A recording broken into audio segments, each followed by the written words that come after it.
Today, we will do bottle sterilization. These are our feeding bottles, brush, and liquid soap. First, rinse the bottle with water. Then, put a small amount of liquid soap. Then, put the brush on.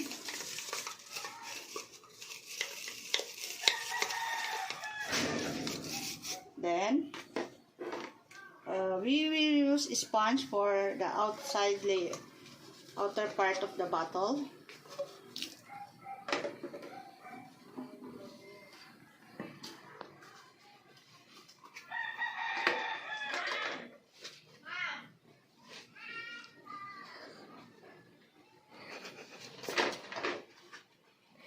Then, we can use also a small brush for our nipples.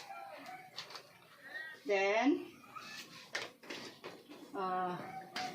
rinse it with clean water.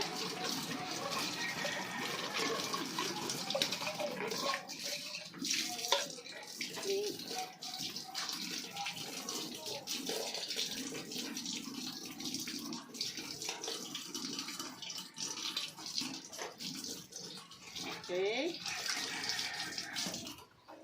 Then next, switch on the fire. Then put the bottle cap. Then wait for the water will boil. The water will boil around 25 minutes, and we will check after 25 minutes. 25 minutes of boiling.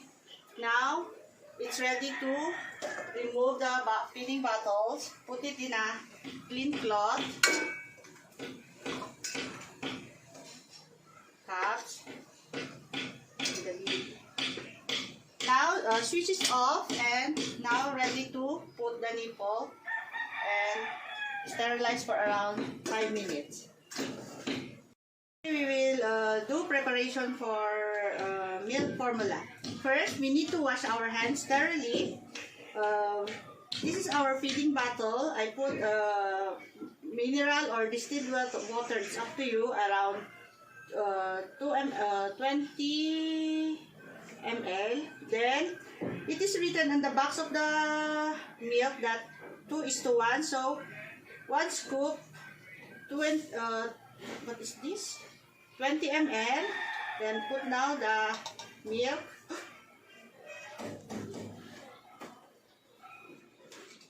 Then, put now the lid with the cup, then shake.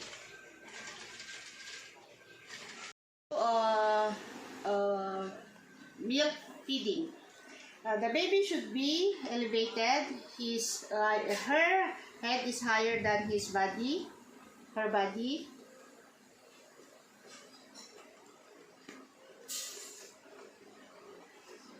And, after feeding her, we need to burp her.